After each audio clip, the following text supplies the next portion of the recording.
Wanita soleha tentunya menjadi tujuan dari setiap muslimah, yaitu wanita yang taat dan sungguh-sungguh dalam menjalankan ibadah yang sejatinya bisa menjadikan wanita soleha istimewa di sisi Allah Subhanahu wa Ta'ala.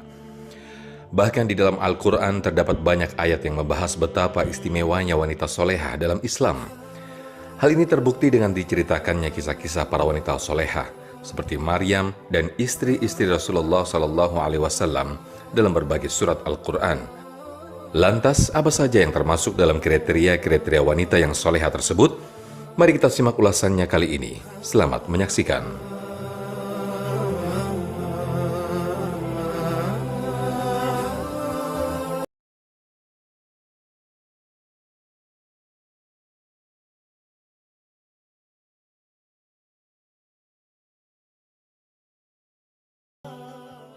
Alhamdulillahi ala ihsanih wasyukru lahu ala taufiqihi wa amtinanih wassalatu wassalamu ala asfiyaihi wa khairi khalqihi wa ala alihi wa ashabihi wa man sanna bisunnatihi ila yaumi liqa'ih.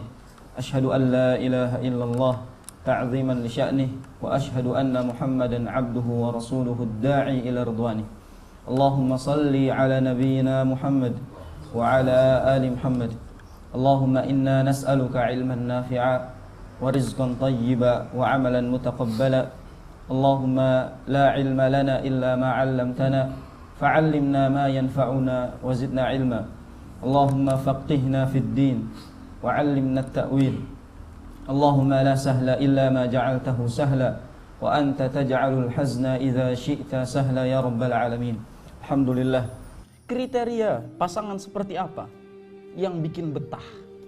Ini yang disampaikan oleh Nabi SAW. Ada 3 kriteria perempuan yang salihah, kata Nabi SAW. 3 kriteria perempuan yang jelas-jelas benar-benar Rasulullah SAW sebutkan sebagai al-mar'atus salihah, perempuan yang soleh. Dan perempuan yang soleh adalah khairul mata', sebaik-baik perhiasan. Sebaik-baik perhiasan. Bayangin Pak, perhiasan mana yang beratnya 70 kilo kecuali istri kita? Perhiasan mana? Lah kita beli perhiasan paling 5 gram ya kan. Lah ini 70 kilo. Jadi perhiasan belah mana yang beratnya 70 kilo gitu. Lah Ustaz itu 70 mah ringan bener deh. Biniannya 95 gitu kan. Jadi perhiasan mana yang lebih berat dari 70 kilo?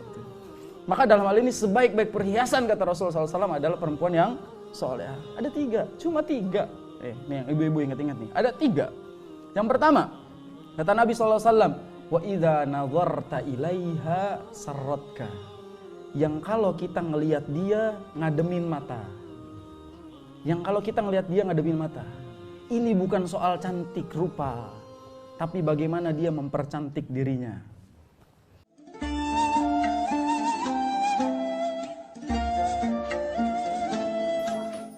Bagaimana seorang istri itu memperindah dirinya di hadapan suami. Lah kadang-kadang cantik di luar, aslinya wujudnya pas di rumah. Pas keondangan subhanallah bajunya paling cantik, make up paling mantep. Pas pulang ya koyo di sini.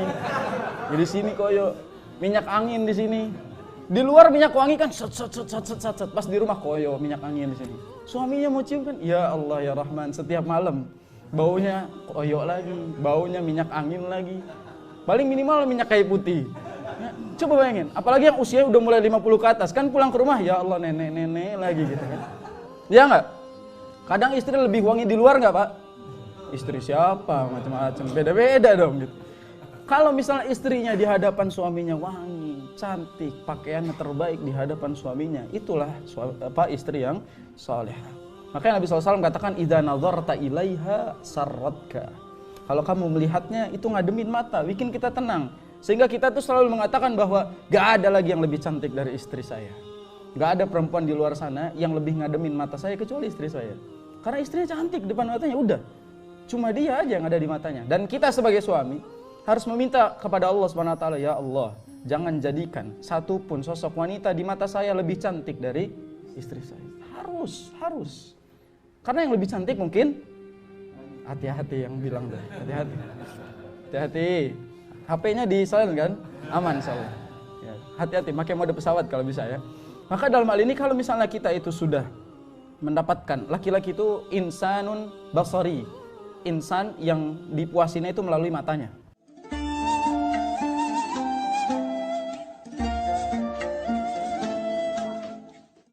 Jadi kalau dia sudah dipuaskan melalui mata, dia sudah melihat yang adem, yang cantik, udah, dia nggak cari yang lain. Kalau perempuan itu insanun sam'i, dia kalau udah dengar perkataan yang indah, dipuji, itu perempuan itu pasti betah. Maka dalam hal ini laki-laki itu insanun basari, dandanlah untuk suami. Nah, nanti istrinya balas, makanya beliin skincare istrinya, beliin make up istrinya. Suami juga harus beliin skincare buat istrinya, kewajiban. Suami juga harus beliin make up buat istrinya, tapi dengan syarat belikan dan pakai buat saya. Saya yang beli ini, kamu pakai buat saya. Jangan pas kondangan aja menor bener, diginiin 2 meter ininya bedaknya. Tebal bener pas di luar putihnya, subhanallah, pas pulang ke rumah kelihatan dekilnya kan gitu. Kadang ke rumah pakaiannya keluar itu pakaiannya subhanallah, pas ke rumah itu kalau nggak dasarnya bolong, ya, celananya bolong, itu aja ditampal. Jadi kata-katanya gini, kan udah saya terima semuanya katanya. Saya terima semuanya, kalau gini juga kan bahaya gitu ya. Maka dalam hal ini jangan sampai kita cantik buat orang lain. Jangan sampai suami juga ganteng buat orang lain. Makanya sebenarnya perempuan itu hukum memakai minyak wangi bagi perempuan di luar rumah itu sebenarnya haram. Tapi dia pakai parfum yang semerbak wangi di rumah itu justru sunnah. Maka dalam hal ini pakailah yang paling wangi, pakailah yang paling bagus di rumah. Karena sejatinya suami itu kalau udah adem matanya, dia sudah tenang di rumah insyaallah. Taib, itu tadi kriteria yang pertama, wanita yang salihah. Yang kedua apa kira-kira? Wa idza ghabat anha hafizatka. Yang kalau kita itu lagi pergi ninggalin dia, dia jaga nama baik kita. Nah, ini penting. Suaminya berangkat kerja, istrinya berangkat ketemu geng ibu-ibunya. Suaminya kerja, istrinya ngobrol sama ibu-ibu sampingnya. Digosipin lah, itu suami saya begini, begitu. Diceritain kejelekannya semuanya kepada tetangganya. Suaminya keluar rumah, istrinya, kita itu ninggalin istri nggak tenang karena istri kita susah dibilangin, susah komunikasi dan seterusnya. Itu kita nggak tenang. Maka kalau kita pergi meninggalkan istri yang benar-benar bisa menjaga dirinya dan nama baik kita, itu adalah istri yang saleh.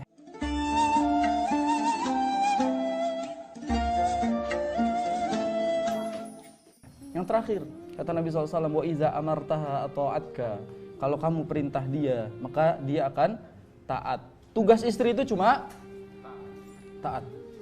Istri itu, siapa yang bilang istri itu tugasnya masak? Siapa yang bilang istri itu tugasnya nyuci? Siapa yang bilang istri itu tugasnya beres-beres rumah? Siapa yang bilang? Itu bukan tugas istri. Itu juga tugas suaminya juga. Tugas suami juga. Lalu tugas istri apa? Tugas istri itu cuma taat. Suami nyuruh nyuci, suami nyuruh masak. Itu doang. Bener nggak? Job desk istri cuma satu, taat. Yang cuci.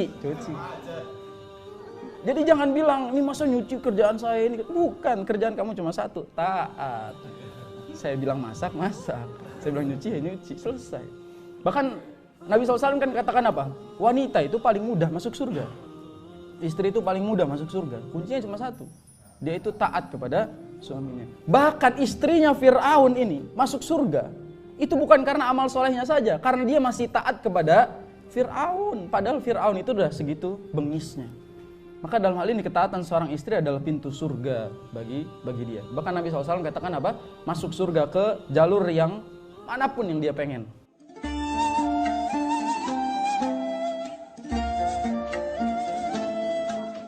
Silakan masuk surga kemanapun yang dia pengen kalau dia diridhoi oleh suaminya. Itulah 3 kriteria wanita yang salihah. Maka kalau sekarang sudah punya istri, coba pegang ubun-ubunnya. Jangan dibacain ayat kursi. Sabar, ini udah. Wah ini tutorial. Enggak. Bukan tutorial ngeruqyah istri, bukan. Dipegang. Suami doain, Allahumma aslih zaujati. Allahumma aslih zaujati. Ya Allah, perbaiki istriku. Bukan berarti istrinya rusak. Tapi itu adalah doa, ya Allah jadikan istriku adalah istri yang baik. Allahumma aslih zaujati.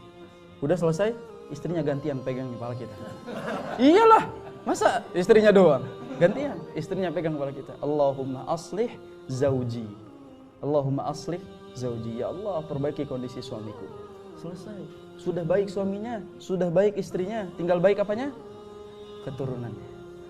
Makanya doa Rabbi habli minas sholihin, doa meminta anak yang soleh, itu nggak bisa dari sepihak, nggak bisa. Nggak bisa cuma bapaknya aja yang doa, nggak bisa, ibunya juga. Ya, maka dua-duanya harus sama, harus satu visi dulu, baru bisa punya anak-anak yang soleh. Jadi doa Nabi SAW, Allahumma inni a'udzubika min zaujin tusyayyibuni qoblal masyib. Ya Allah, lindungilah aku dari istri yang bikin aku beruban sebelum waktunya. Itu tidak akan didapatkan oleh suami yang punya kriteria istri yang solehah. Kenapa cuma istri doang yang dibahas, Ustaz? Suami yang soleh gimana? Kenapa kok suami yang soleh nggak dibahas? Suami yang soleh cuma 2 kriterianya. Baik agamanya, baik akhlaknya. 2 itu doang. Suami itu kalau sama Tuhannya udah taat, dipanggil sama Allah di azan itu dia udah langsung berangkat, itu udah suami soleh. Yang kedua akhlaknya, dia paling baik kepada istrinya, udah paling benar. Jadi kalau dia tuh baik banget sama istrinya, itu sudah kriteria suami yang soleh. Itu dong, itu dong.